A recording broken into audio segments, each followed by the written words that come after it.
I had a habit of falling asleep to videos. It didn't matter what, a vlog, a lecture, a game review. I just needed a voice in the room. So I wouldn't feel so alone in the new apartment. One night, I woke up because the video had ended.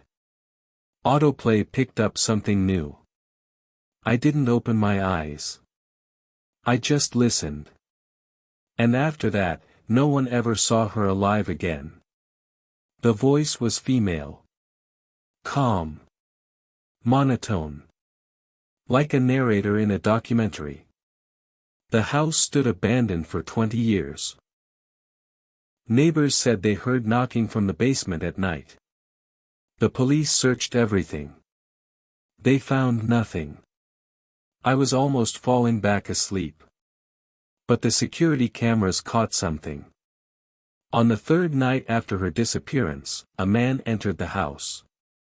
He was carrying a suitcase. He left without it. A strange story. I opened my eyes slightly, wanted to see the channel name. A week later, the man came back. Again with a suitcase. And so it continued. Every week for 3 years. Until one night, the cameras showed him leaving the house, with 2 suitcases. Goosebumps ran down my skin. I sat up in bed. The police opened the basement. They found remains. 7 bodies. All women. All missing from the area. But the worst part, they were still alive when he walled them in. Experts found scratch marks on the walls. Deep. Fingernails broken down to the flesh. I looked at my phone screen. The video was 4 minutes long. I had missed the beginning. But I had been watching for a minute. The channel name was simply, V. Subscribers, 0. The last body was never identified. A woman, about 30 years old. Dark hair. Around her neck, a pendant shaped like the letter V, no signs of violence. She died of suffocation. Trapped in a concrete niche. Experts said there was enough air for 2 hours maximum. She was there for 3 days. I wanted to turn off the video.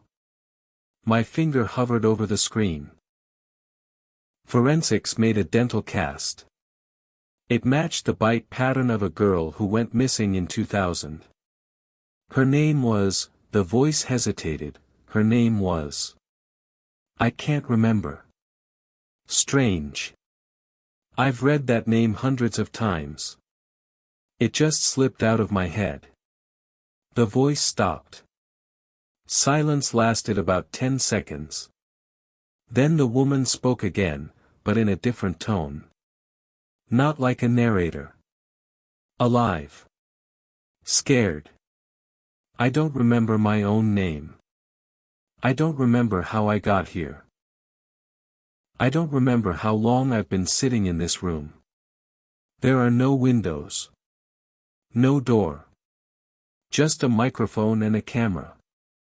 Every day, I record a video. Every day, I tell the same story. About the woman with the pendant. About the house. About the suitcases. I don't remember why I chose this story. I don't remember when I started. But today, I realized something. A pause. Her breathing became fast, uneven. 7 bodies. The 8th, her. The one with the pendant. But I counted. There were 7. The 8th doesn't count. Because the 8th is me. I'm here. I'm in that basement. He walled me in. And now I tell this story every night until the battery dies. Then the man comes. Changes the camera. Leaves. And I start over. I turned off my phone. Threw it on the bed. My heart was pounding so hard I could hear the beats in my temples. I didn't sleep until morning.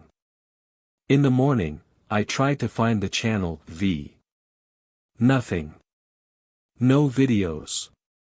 No results. I checked my watch history. The last video was from a different channel. About car repairs. I decided I had dreamed it. Stress, moving, a new apartment. My brain invented a scary story on its own.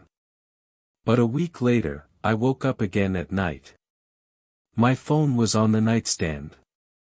The screen was glowing. Autoplay had started a video. The same voice. Female.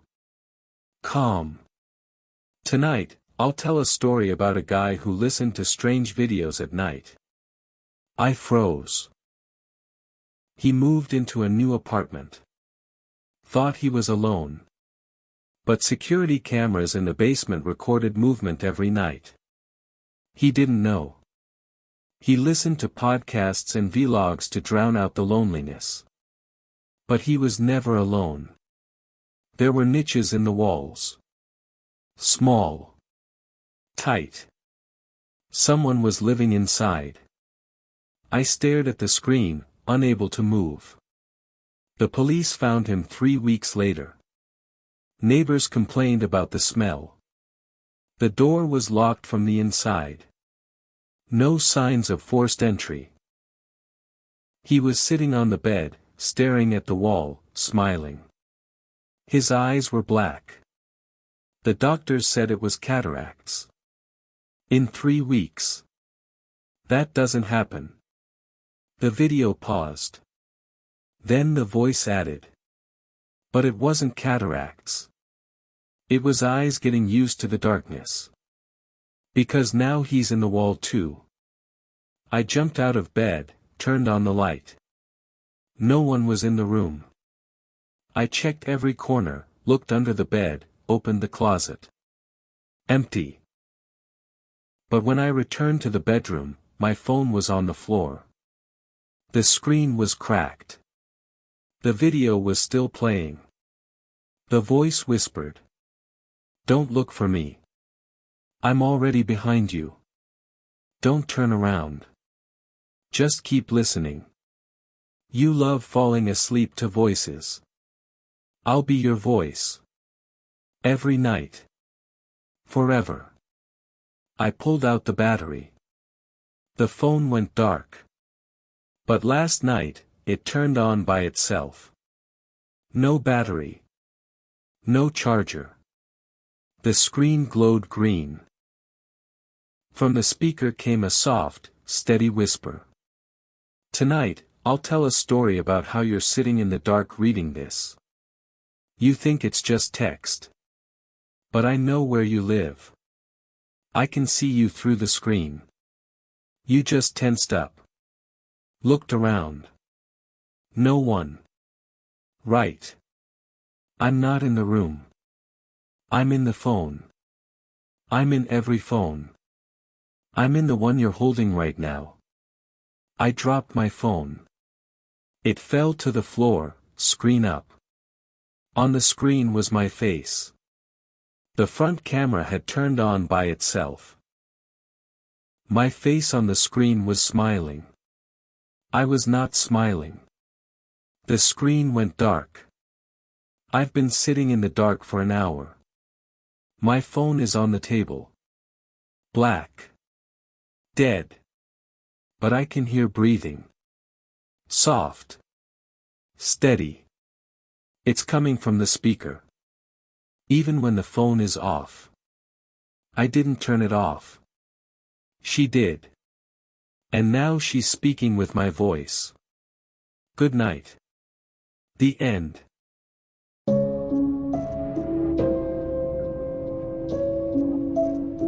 I've lived in this house for 3 years, but only yesterday did I realize it was never empty. It started with the ventilation. An old system from the 70s, plastic grills, dusty ducts. At night, cold air always blew out of it, even in summer. But I got used to it. You don't seal up a vent. The first time I heard it was a month after moving in.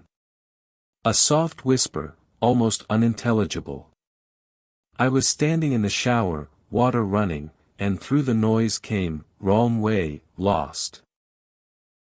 I figured I imagined it. Neighbors. Pipes. Old house. Who knows? The whisper returned. Not every night, but regularly. Sometimes I only heard breathing, steady, heavy, like someone lying on their back staring at the ceiling. Sometimes, soft crying. Female. Very distant, like from the other end of the city. I tried to ignore it. Turned on the TV, music, white noise. But the louder I made the sound, the clearer the whisper became. As if whoever was speaking was getting closer. As if my fear was a map. 3 days ago, I woke up to the vent grill in my bedroom glowing. Not bright, dim, a greenish light, like an old television. I walked over. Behind the grill was dark, no light from inside. I touched the plastic. It was warm. Too warm for dead ventilation. And then I heard the voice. Not a whisper. Clear, loud, as if someone was standing 2 feet away. Can you hear me? I stumbled back. There was no one in the room but me. But the voice came from the grill. From the dark duct behind it. I know you can hear me, the voice said. A young woman. Tired. Not angry. I've been here a very long time. 7 years. Every night I knock, but no one hears. You're the first. I didn't answer. I taped over the grill with duct tape, 2 layers, just in case. The next night, the tape was torn off. The glow was back.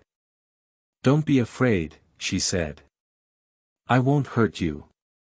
I just want someone to find me. I want to go home. Who are you? I asked into the darkness. My name is Lisa. I got lost. 7 years ago, I climbed into the vent in the basement. I was small.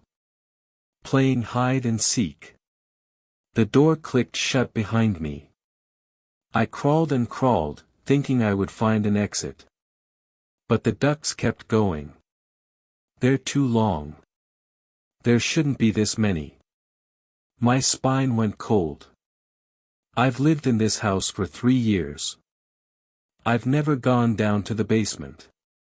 The next day, I went down. The basement was damp, dark, smelled of rot.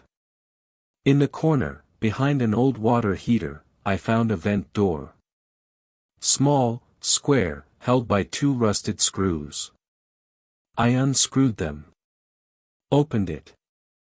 The duct went into the wall. 1 foot, 2. It widened.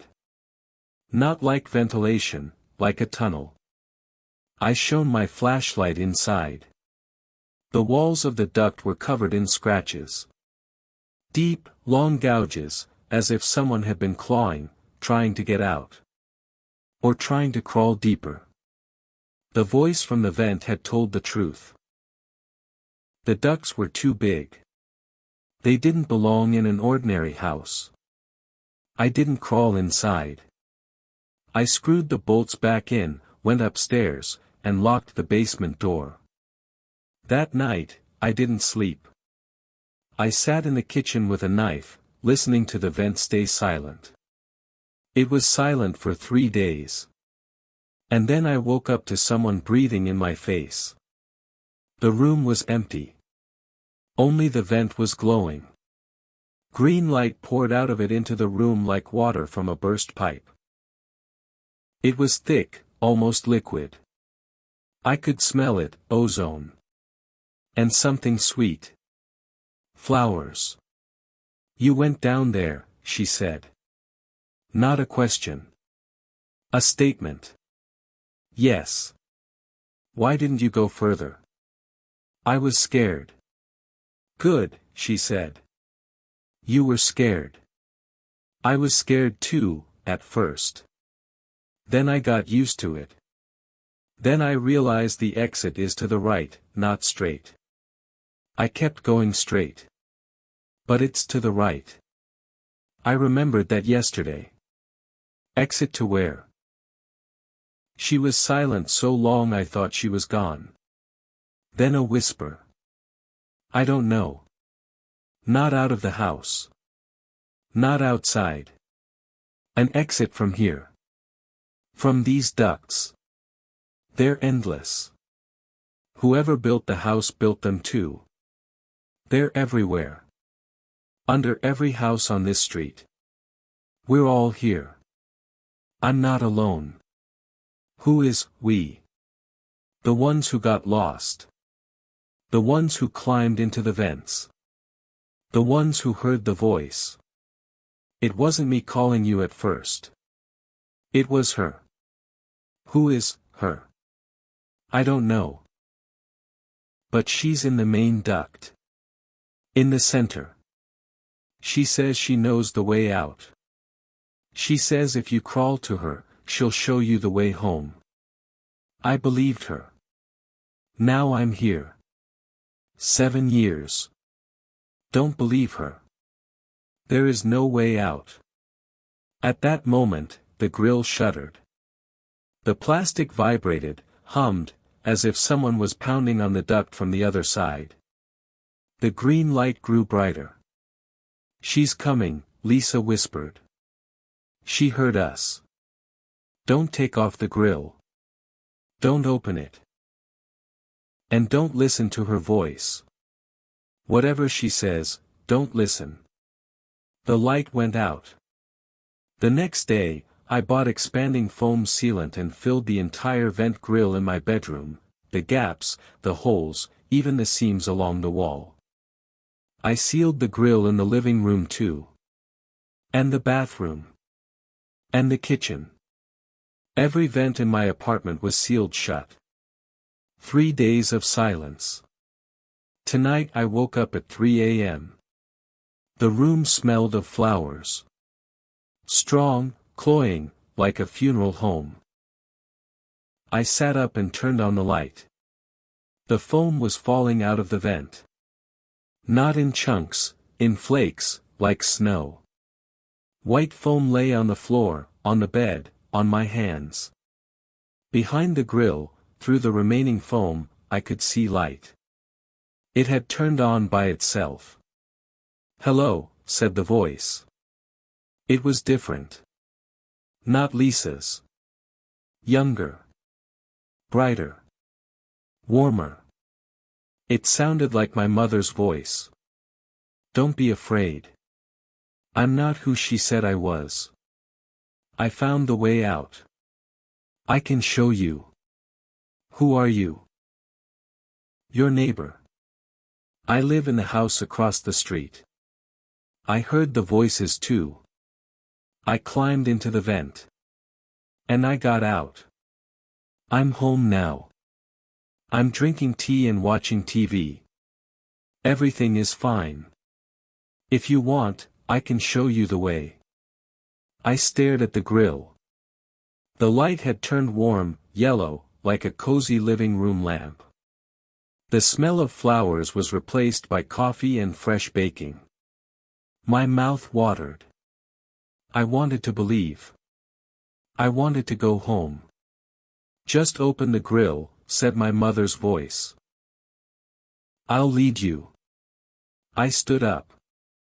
Walked to the wall. My hand reached for the grill on its own. I almost touched it when I heard another sound. Soft. Barely audible. Lisa's whisper. From the other vent, the one in the bathroom. I had sealed that one too, but the foam had fallen out there as well. Don't open it, Lisa whispered. Her voice was weak, dying. That's not your mother. That's her. The one in the main duct. She takes voices. She wears them like masks. She took my mother 2 years ago. I heard my mother calling me from the vent. I opened it. It wasn't my mother. My hand trembled. I stepped back from the grill. "Please," said my mother's voice. It had changed. There was steel in it now. "Open it. Don't listen to her. She's lying. She wants you to stay here. To become like her. Lost." "Don't open it," Lisa whispered. I stood between two voices. Between two grills. Between the light from the bedroom and the darkness from the bathroom. And then I heard a third voice. From the vent in the kitchen. A child's voice. A little girl. She was crying. "Daddy, can you hear me? I'm lost. I want to go home. I don't have children. I've never lived in this house with children." But the voice was so familiar. So familiar. So right. Something inside me clicked. I walked toward the kitchen. There was a knife in my hand. It's 3 a.m. now. I'm sitting in the kitchen, writing this on my phone. The grill in front of me is glowing green. My mother's voice is calling from the bedroom. Lisa's voice is whispering from the bathroom, telling me not to listen. And the child's voice from this grill is crying, saying she's cold. She said, "Daddy, open it. I'm scared of the dark." I almost opened it. But my hand stopped. I remembered, I don't have children. But the voice knows that. It knows everything. It knows I wish I had a daughter. It knows what she would call me. It knows how she would cry. Because it's not a voice. It's the memory of a voice. The longing for a voice. The desire to be called something I never was. And it's using that. I can hear someone crawling through the duct right now. Slow. Rhythmic. Fingernails scraping metal. SHK, SHK, SHK. She's getting closer. I taped the grill shut. 6 layers. It's still opening. The foam falls out. The plastic cracks. I can hear her breathing. It's not in the duct anymore. It's in the room. I'm writing these words, and she's standing behind me. I can feel her smile. She has no face. But she has a smile. Cold. Wet. Alive. She says. "Don't turn around." I won't. But she's lying. She said I would die if I saw her face. But I will die if I don't. Because I can't listen anymore. Because her breathing has become my breathing. Because I no longer know where I end and she begins. In a minute, I'll turn around. I know. But before I do, I want to say. Don't climb into vents. Don't listen to the voices in the ducts. And if one night you hear someone calling your name, don't answer. It's not your name. It took it from someone who answered before you. The end.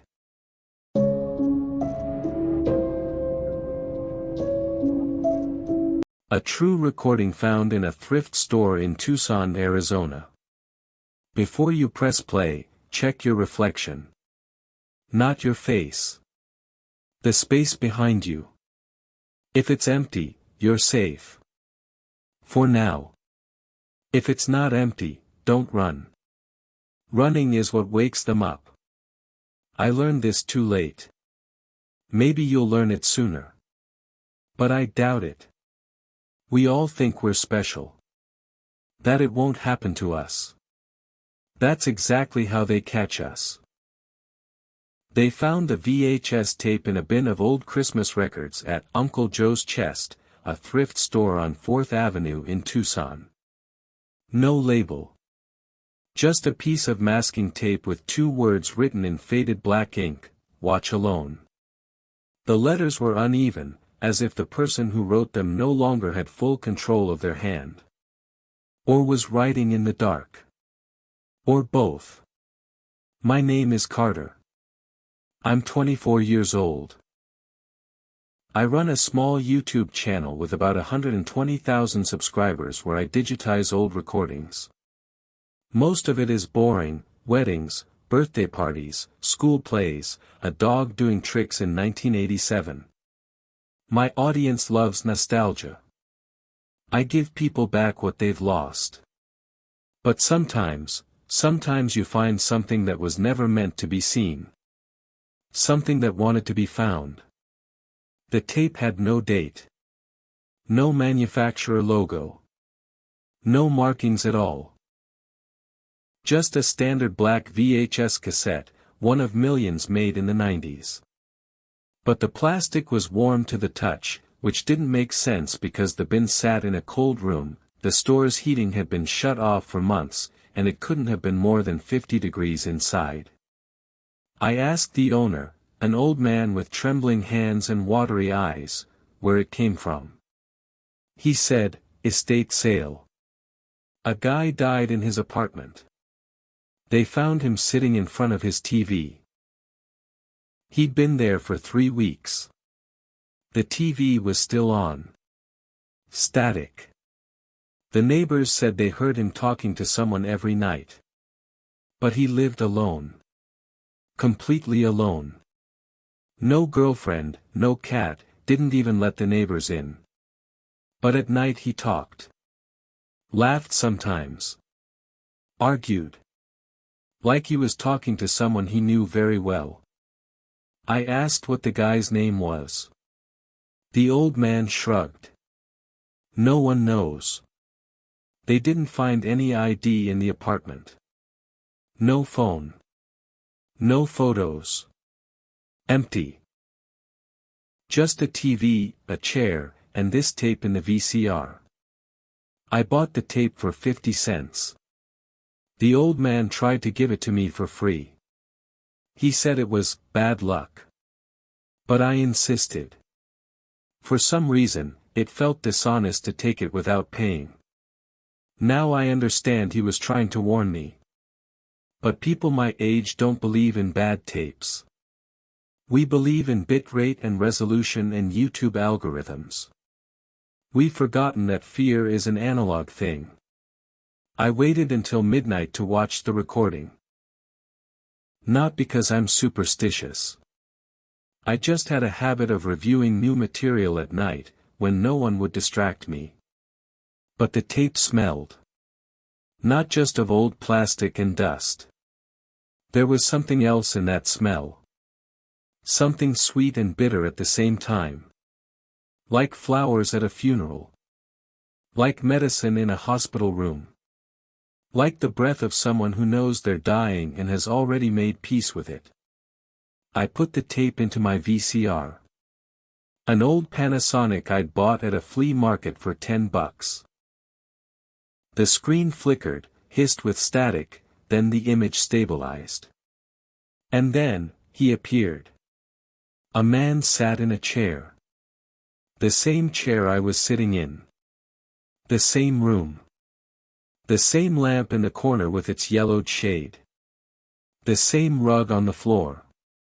The same wind noise outside the window. For a moment, I thought it was some stupid hidden camera prank, that someone had filmed my own apartment without my knowledge. But the quality was wrong. The colors bled like watercolor in the rain. The edges of the frame curled inward like burning paper. This wasn't video. This was a recording of reality falling apart. The man looked at the camera. Not at the lens, through it. Through time. through whatever distance separated us. His eyes were dark, but not black, more like deep blue, like the sky before a storm. And there was no fear in them. Only resignation and something else. Hunger. Not his hunger. The hunger of whatever stood behind him. He said, "If you're watching this, you're already inside the recording. You just don't know it yet. My name is Daniel. I was 32 years old when I first pressed play. I don't know how old I am now. There's no time here. Clocks run, but they never show the same time twice. I've seen 3:33 7,000 times. But never 3:34. Do you understand? Time breaks here." He paused for a few seconds, and I heard him breathe. Unevenly. With a slight wheeze.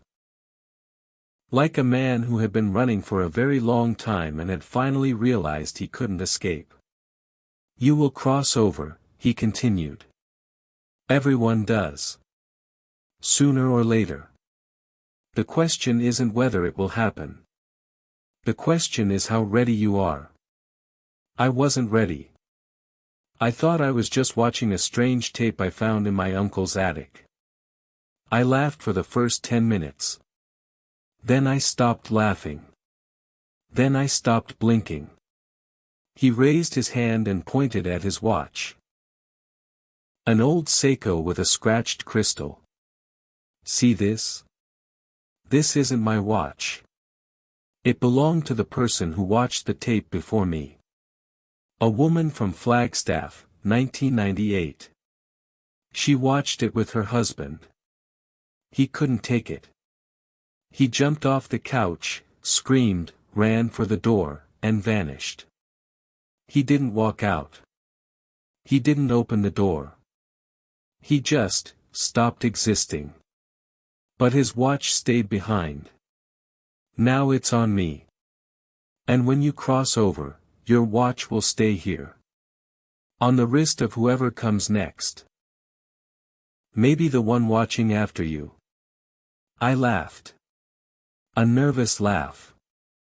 The kind you do when your brain is trying to convince your body that everything is fine, that it's just a scary story, that no one disappears because of old VHS tapes in the 21st century.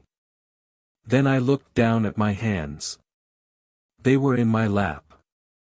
But on the screen, Daniel's hands were also in his lap. And on his right wrist was a watch. My watch. A citizen my father gave me for my 18th birthday. With wear marks on the band. With a tiny scratch on the crystal. I dropped it last year while loading groceries into my car. I jumped off the couch. Walked right up to the television. Leaned in close. Stared. The watch had a scratch.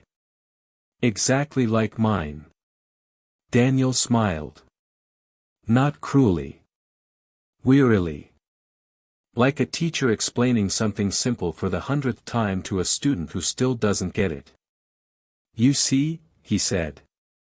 "It's real. You think you're here and I'm there. But really, we're in the same place. Just at different times. You're watching this when it's still not too late for you. For me, it was already too late the first minute. I just didn't know it yet." And then he talked. He talked for a long time. 2 hours and 47 minutes. I wrote it all down. And now I'm going to write it here, word for word. Because these words are all I have left. Rule 1, the tape doesn't show the past. It shows the present. But not your present. It shows the present of the place between frames. There's a gap, the darkness that exists when one image changes to the next. You've never noticed it because your brain can't see pauses. It fills them in. But in those pauses, something lives. They've always lived there. You just never paid attention to them. But they've paid attention to you. They've watched you from every pause between words, from every darkness between blinks. They know you better than you know yourself. Rule 2. Don't watch with anyone else. The tape copies itself onto witnesses. If you play it in front of someone, that person becomes part of the recording. And the tape gets longer. One life longer. When I started watching this tape, it was 13 minutes long. Now it's nearly 3 hours. Over the years, dozens of people have passed through it. They're all here now. With me. Standing behind me, waiting. Waiting for what? For you to make a mistake. For you to invite them into your world. Because that's how they get out. Through your mistake. Rule 3, at 3:33 a.m., the tape rewinds itself. Not the physical tape. The events. Everything you just watched starts over, but with changes. A door that was closed will open. A shadow that was still will move. A voice you heard faintly will become louder.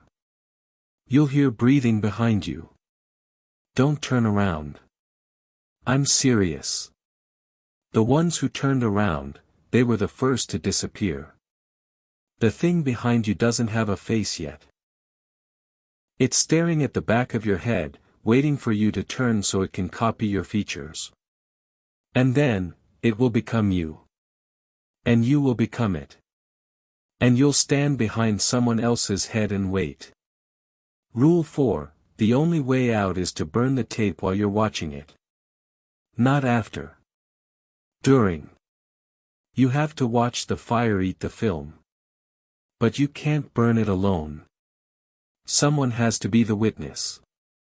2 people, one burns the tape, the other watches the flames. If the witness looks away for even a second, the tape won't die. It will hide. Inside you. I tried. I burned the tape alone. I watched the film melt, watched black smoke rise to the ceiling. I thought I'd won. But 3 days later, the tape was back in the VCR. And written on it, in my own handwriting, were the words, "Big mistake." Rule 5, the most important rule. The one they hide most carefully. Every recording has a silent frame. One frame where nothing happens. No movement, no sound, no breath. Emptiness. True emptiness. If you find it, pause on it, you can step out. You can step into that silent frame and come out the other side. But the silent frame lasts only 1 second. And it's in a different place for every viewer. You have to feel it. Your skin will tell you. Your breath will change. You'll know you found it when you stop hearing your own heartbeat. Not because your heart stopped. Because you're in a place where hearts don't exist. After Rule 5, Daniel fell silent. He sat unmoving for a long time, staring at the floor. I thought the recording might be over, but no, the tape kept running. The ticking of a clock on the wall. Distant barking. And then Daniel raised his head. His face had changed. His eyes were deeper. Darker. And he looked directly at me, not at the camera, at me, and whispered. "Look behind you. Now. Slowly. Don't turn your head fast. Just glance." I glanced over my left shoulder. In the corner of the room, where an hour ago there had been nothing, stood a shadow. It wasn't black. It was gray, as if light simply refused to touch it. It had no face. No arms. No legs. Just a shape. The shape of someone waiting. You see. Daniel whispered. It didn't come for me. It came for you. It was always there. You just never knew how to look in the gaps between light. I wanted to jump up. I wanted to run out of the room. I wanted to rip the tape from the VCR. But my body wouldn't obey. My fingers were numb. My feet were glued to the floor. I could only watch. Watch the screen. And on the screen, Daniel smiled. Not the weary smile. A different one. The smile of a predator.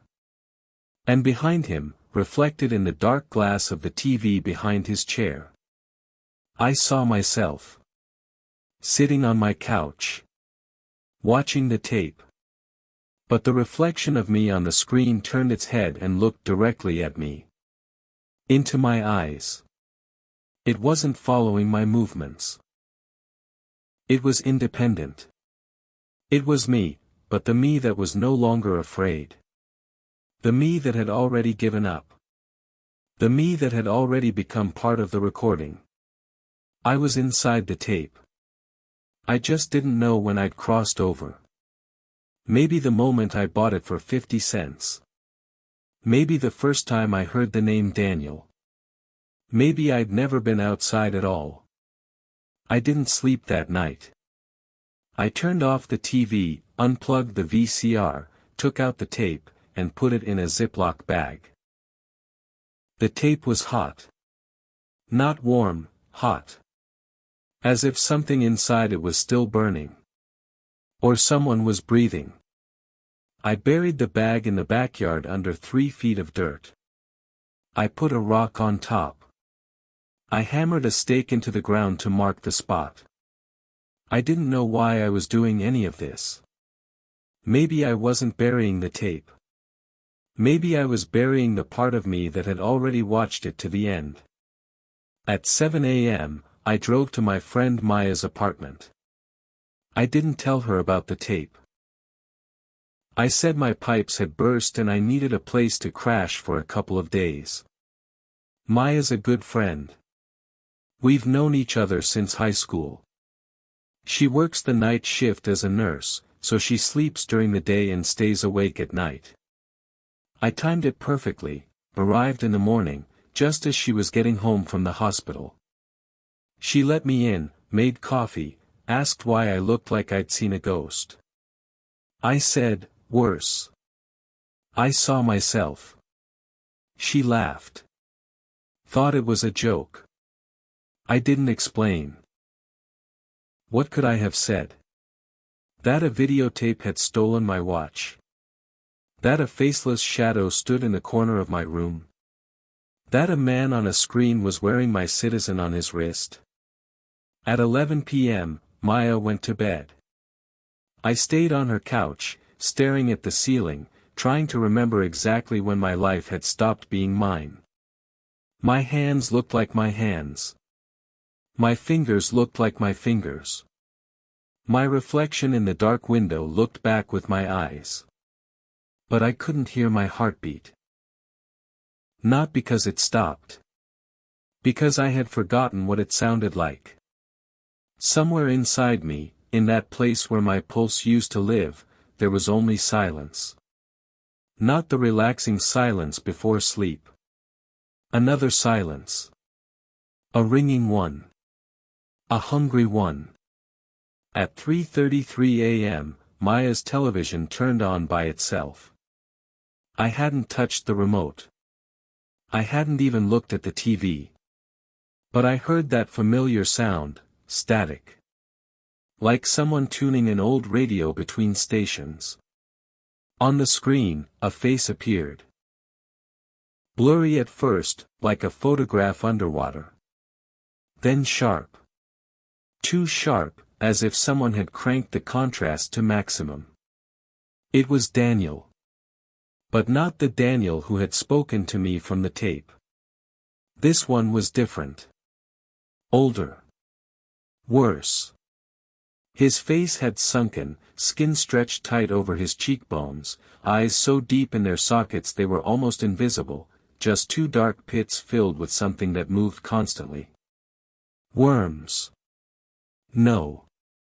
Thoughts. His thoughts writhed in his eye sockets like living things. He smiled. He had no teeth. Only gums, black as tar. You buried the tape, he said.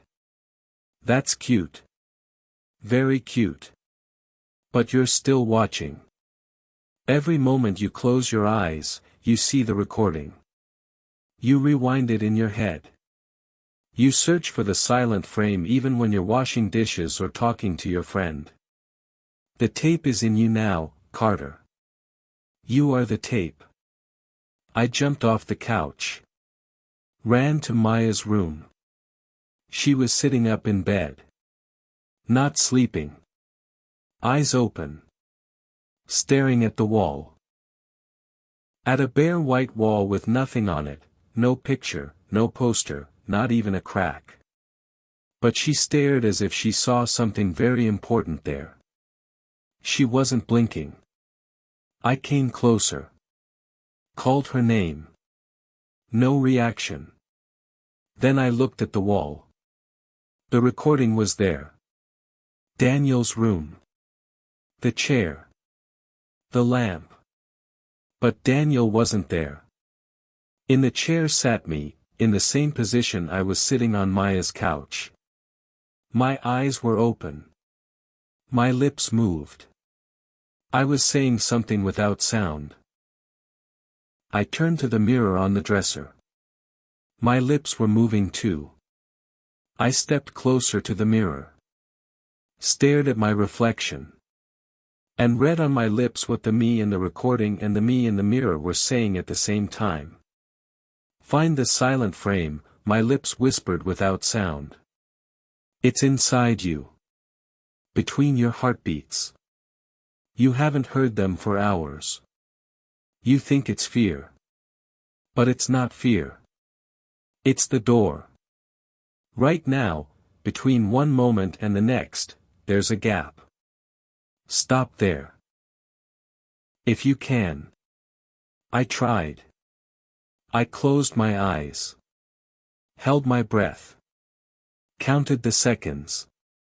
1. 2. 3. At 4, I realized I didn't know who was counting. Me or Daniel.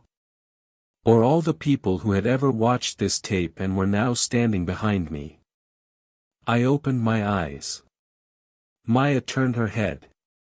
Slowly. With a mechanical creak, like a doll that hadn't been oiled in years. Her eyes were empty. Not dark, empty. As if someone had scooped out everything inside, leaving only the shell. She said. I saw him. Daniel. He let me watch. He says there are more of us now. Soon there will be enough to open the door from the other side. We've wanted to open it for a long time, but we didn't have enough voices. Every recording adds one voice. Yours will be the last. I stumbled back. Grabbed my phone. Started writing this. Because if I disappear, someone needs to know. Someone needs to understand that the tape isn't destroyed. It's passed on. Through fear. Through curiosity. Through that second when you think, what if it's true? It's 4 a.m. now.